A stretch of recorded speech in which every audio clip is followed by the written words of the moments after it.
which unfortunately, the intelligence that led to the decision to go in there was deeply flawed.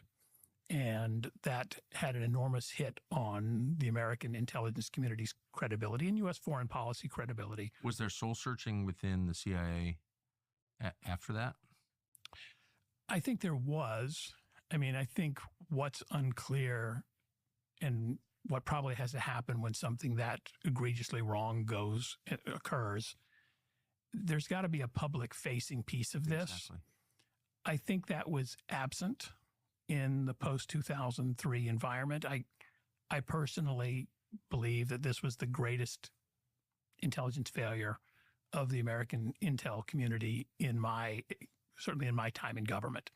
Sure, and 1 million people died, and it reset. It changed so much that I don't understand why they couldn't find somebody to say, we're going to punish this person, a guilty person, one would hope.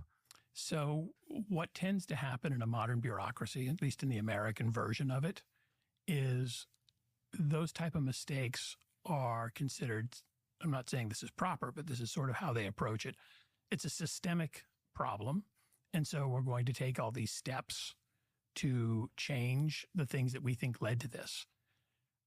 It is not including firing the leaders of that system, I notice. That is true in the 2003 example. What you don't have is what you might have in, say, a private sector company where you get something really, really wrong. It's hard to compare, the magnitude of the 2003 mistake on Intel with anything a private sector company would do. But you got bureaucratic reform out of it, but what you didn't get, and it's fair to say this, is you didn't get, say, 20 identified people who were told, you have to leave now.